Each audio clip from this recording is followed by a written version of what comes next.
Hey, boss. That's alright. Yeah, it's okay. Don't worry. You can rebuild it. Like the what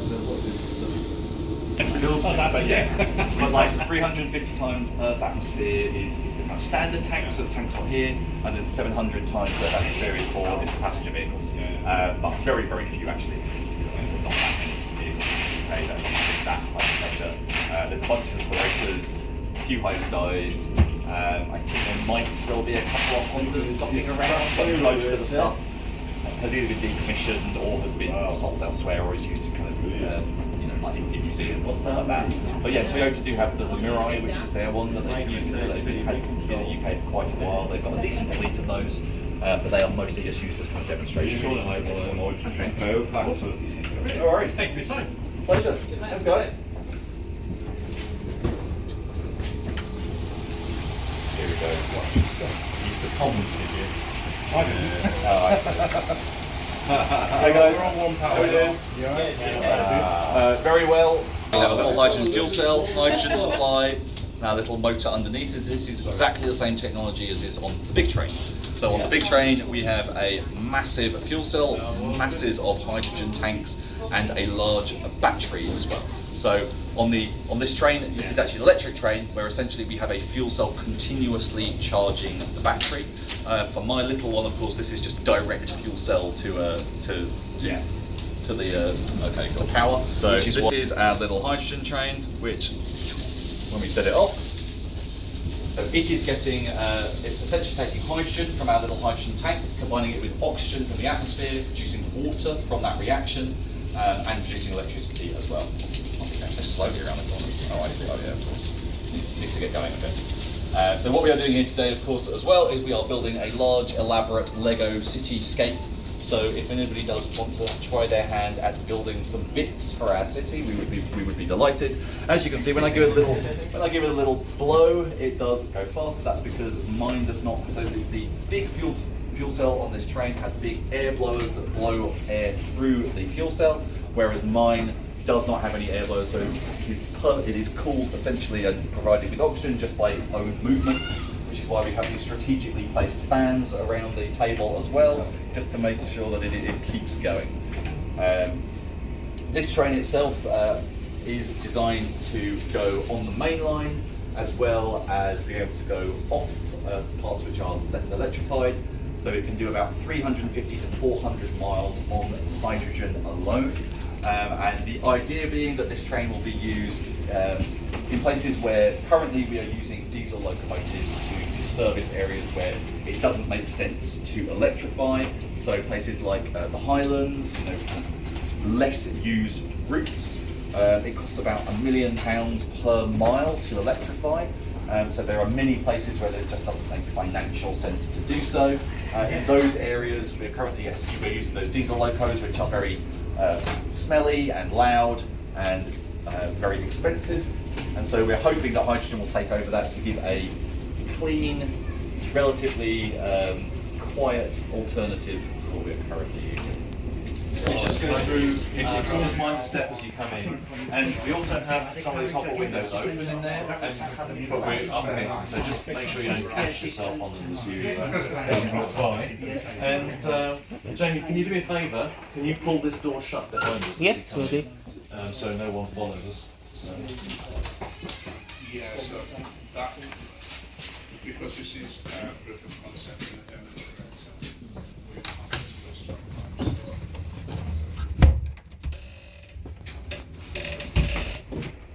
Okay, we all looked in? Great. Okay. Here you go. You just make sure you don't catch yourself. So I'm going to step in here, and if you want to gather around the doorway, we'll start in what we call the high pressure section. So come to the front so you can get a good view. We might need to lift you up so you can see on the top as well. So this is the high pressure section. This is where the hydrogen is stored. So you can see we have 36 of these tanks. These tanks are made out of spun aluminium, wrapped in Kevlar, so like body armour, and they can hold the hydrogen up to 350 bar, so very high pressure tanks.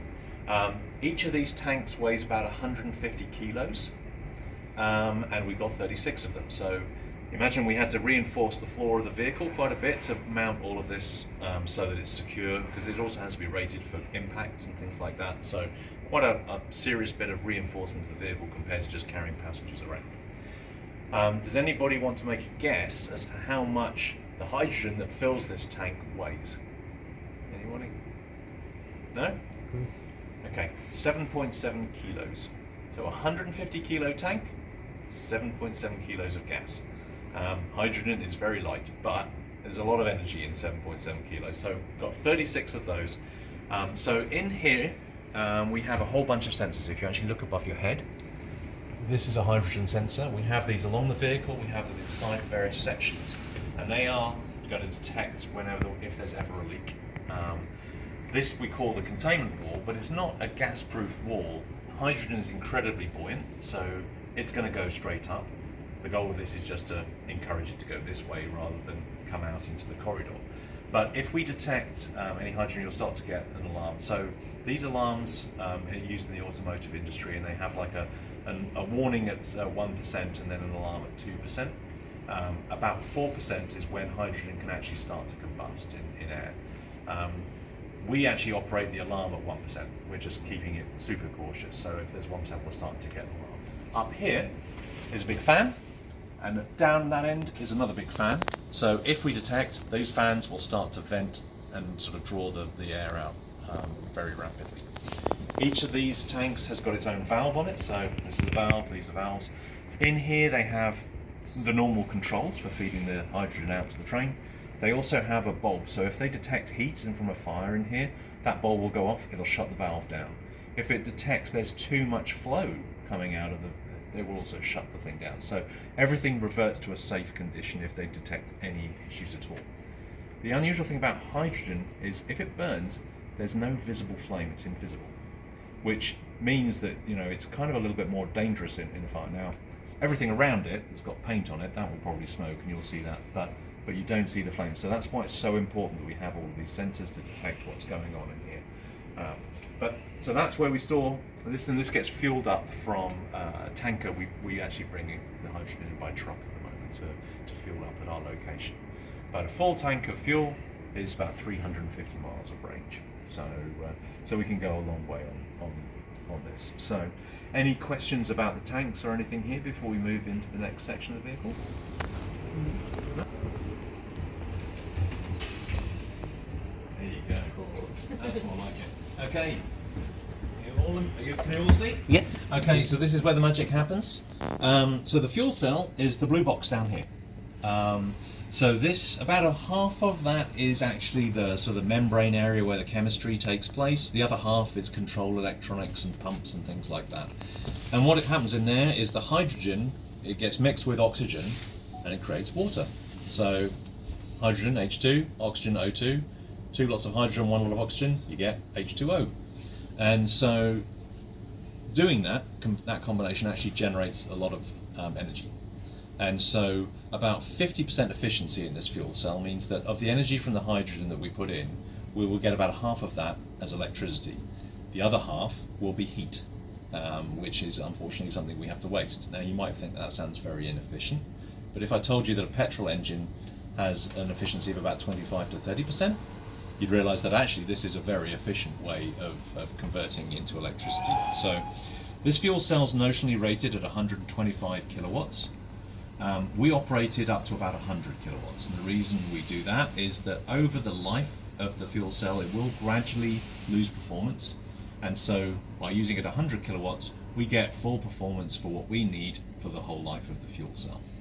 So this generates, and actually I should point out there's 4 of these in this area. So this one you can clearly see. If you look just down here, you'll see number one, another one there, and the other 2 are behind us side of the vehicle.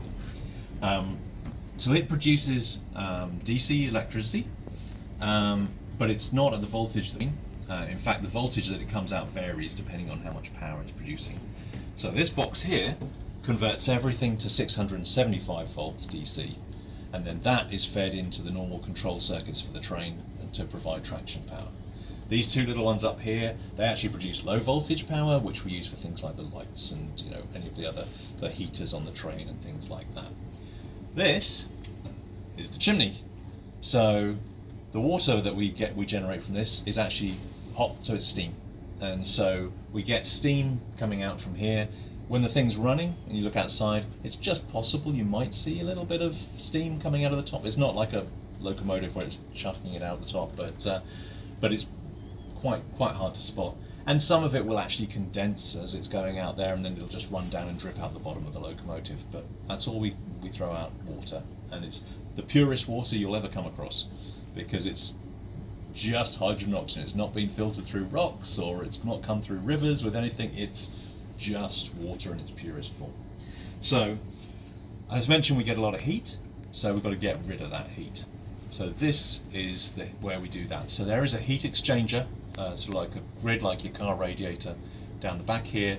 Big fans in here. We draw the air in through the side, take the heat out of the heat exchanger, and vent it up through here out to the roof. So that is the only other sort of thing we're emitting is warmth. So yeah, we have 4 of these. Same thing, you can see the second row of heat exchangers here.